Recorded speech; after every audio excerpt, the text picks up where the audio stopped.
Tall Tale TV. One Gnome, Two Gnome, Three Gnome, Gone by Bryan Aiello. Two men hide in lakeside shrubbery on a ground slick and muddy. The air is chilly, and their breath comes out like thick fog. They both stare across the lake at a palace framed by a sun escaping the encroaching night behind nearby mountains, leaving brilliant shades of reds and oranges in its wake.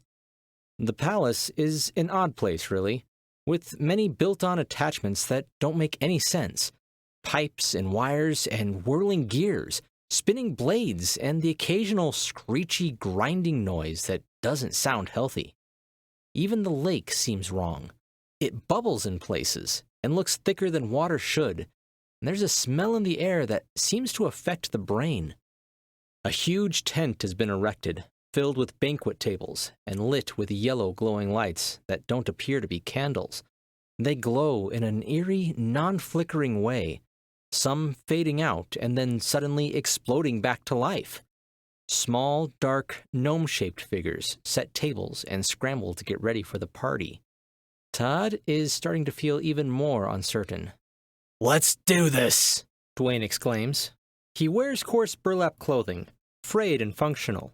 The fabric is dotted with many stains, and one huge, ominous black splotch that runs up the right sleeve. He is a man with infrequent hygiene habits, and at present, he is growing several weeks' worth of scruff that lays on his face like scrub grass. He smells like stale mead and rotten fish, mixed with the musk of unwashed man. He stands on the muddy ground, barefoot, leaving prints in the mud with every press of his giant feet. Todd finds himself looking at his partner's lazy eye, the blue one that droops. He quickly glances back to the other steely gray mean one. They are just gnomes. Wondering again if it was a good idea to even be doing this with a complete stranger, who he got drunk with at a tavern in a town 10 miles down the road just 2 nights ago. It was just a comment, really, a throwaway. He remembered swaying and almost falling to the floor. Dwayne caught him with one huge, well-calloused hand. "Whoa there, buddy," he said. "Need me to wipe your ass, too?" And somehow, that meant that Dwayne felt obliged to follow him around all the next day, and eventually needle out of him knowledge of a gnome royal wedding. "We should rob it," Dwayne exclaimed. And Todd said, "Nah." "No," Dwayne said, getting angry. "We should rob it." Todd nodded with a stupid smile on his face, which in his memory makes him cringe. Few even want to be associated with gnomes, or the tinker race, as most folks call them. Small and constantly busy on a project, borrowing materials and tools, and generally making a mess of things. Todd thought of them as dwarves, with little to no actual use. At least dwarves could swing heavy iron around. The only iron Todd ever saw a gnome swing was at the end of one of their tiny hammers. But Todd wasn't very worldly, and outside of the infantry of the 7th Earl of Northam, he has little experience doing anything other than picking knights off horses as a hookman. When the Earl was killed and his lands swallowed by Lord Irvington VIII, he escaped being gobbled up by the Earl's army by sneaking away. He at least got to keep his armor, green-dyed quilted gambazon and matching sallet with thick canvas inserts on the shoulders, elbows, and knees. Not much, but at least better than nothing. He has leather booties on his feet that are well worn and a bit past their prime. But he came from poverty, a dirt farm in the south, so he considers anything covering his feet a step in the right direction. He stole an iron longsword off a dead knight in his last battle, and it has since turned red along the edges and brittle. Todd wonders how much use it will actually be in battle. He has it tucked into his belt, and feels like it is constantly getting in the way. He misses his hooked halberd, which he could easily plant in the ground between battles. Dwayne carries a club, just a wicked-looking branch with several thick knots circling the wide end. Some bark remains, but soon it will fall free, leaving the wood naked and leaking sap. In Dwayne's hand, the weapon looks puny, but Todd has hefted it and knows otherwise. It has to weigh at least 3 stone. As the night crests with a full moon, the duo sit and wait. Soon, 100 or so wedding guests trickle into the tent. Then a mighty roar of cheers and applause. The bride and groom appear. A troupe of musicians begin playing what Todd can only assume is Gnomish folk music, because he has never had the misfortune of hearing it before. From a distance, the group plays their instruments with much gusto but little ability, and the resulting sound is ghastly. Shall we? Dwayne questions, already standing and beginning to skirt the bank of the foul-smelling lake. Todd hangs back. His stomach knots. His heart feels like a bolt of lightning in his chest. His hands quiver like pudding fresh from the oven. As Dwayne gets several steps farther on, he debates whether he could sneak away and let his partner handle the assault without him. Todd isn't sure what good he's going to be able to offer anyway. He can barely swing the sword tucked into his belt and feels about ready to vomit. But Dwayne turns around and pounds an open palm with his club and demands, Come! So Todd does, withering under the huge man's crooked eye glare. The trip around the lake leaves them both covered in mud and huffing for air. Under the cover of the heinous music, they make their way to the open tent of revelers. Standing just on the safe side of light spilling from the tent, they watch open-jawed. The party is complete chaos. The troupe of players is actually just a group of instruments that one gnome operates by blowing into a horn.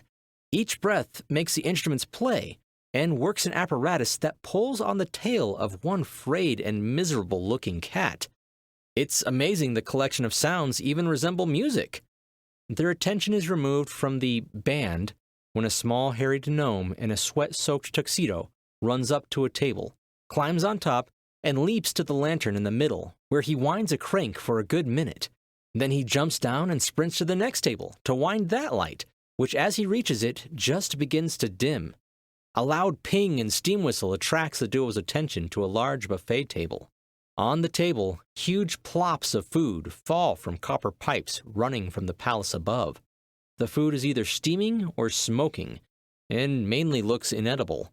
Most of the guests agree, and few, if any, partake, and piles of the offerings overflow their serving dishes and have begun to drip onto the floor. Mixed with the smell from the lake, the tented reception is awful with stink. A squealing gnome jets across the middle of the reception, attached to a two-wheeled contraption. His out-of-control locomotion is stopped as he slams into one table and then another, before flying off and is caught by the bodies of 4 unaware gnomes. They all stand, brush themselves off, and continue talking, as if the 5th gnome isn't lying on the floor, completely stunned or dead. Todd isn't sure which. He turns his attention to a gnome who walks up to a crumb-dusted table. He points a small cannon at it and clicks a button on its side. With a small honk, a brush and dustpan shoot out. The combo cleans a swipe of the table and then are pulled back into the cannon. The gnome hits the button again, aimed at a different section of the table, and the broom and bin shoot out with another honk. Todd watches him for several minutes, the brush and bin going in and out, in and out, in and out, and still not even leaving half the mess on the table cleaned. He marvels at the dysfunction and nearly laughs until distracted when he feels a pull on his doublet. He looks down and sees a gnome in shiny iron armor, holding a miniature pike. This party is for invited guests only.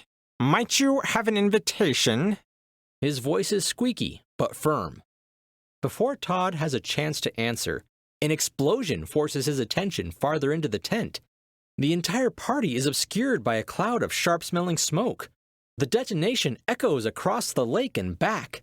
Startled, Todd moves his eyes to the lake and is surprised to see the pike-armored guard, arms flailing, flying across the water, attached to a flaming rocket. Looking back into the tent, he sees 8 or 9 gnomes gathered close together, laughing as if witness to the funniest joke ever told. In front of them is a still smoking launch pad. Todd touches at the hilt of his rusty longsword, unsure what brandishing a weapon would even accomplish here. He turns to ask Dwayne, but the man isn't standing next to him. Instead, he is already 500 yards back the way they came, seeking freedom from the mayhem with every ounce of strength he has. Todd whispers a thank you to the yellow god and turns to follow his former partner, a bit more certain Gnomes are never to be trusted.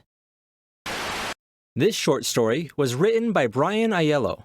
Bryan is an Army vet, husband, and father of twins. He is currently working on his next publication, a collection of military fiction, and next year will be publishing an apocalyptic science fiction novel. His urban noir novel, Compounded Interest, can be purchased on Amazon, links in the description. Bryan also hosts a podcast on creativity called Origin, Stories on Creativity, and co-hosts the soon-to-be-released show on speculative fiction called Mirage, with fantasy author R. Emma Hardcastle. You can find his podcast on his YouTube channel, youtube.com/user/Frogger65, and the Origin podcast feed is bryanaiello.com/category/podcast/feed/. For updates on Mirage and future publications, you can follow him on Twitter at Bryan Aiello. If you'd like to check out more of his short fiction, you can find it at bryanaiello.com. Hey guys, thanks for watching. I love these comedic ones. So just so you guys are aware, I'm actually going to be on Bryan's podcast in the next couple of days. I'm not exactly sure when the video will become available on YouTube, but as soon as it does, I'll put a link down in the description below. So check back soon for that. And make sure to subscribe to keep getting your fix of sci-fi and fantasy short stories. I'm Chris Herron, and that's it for today's Tall Tale TV.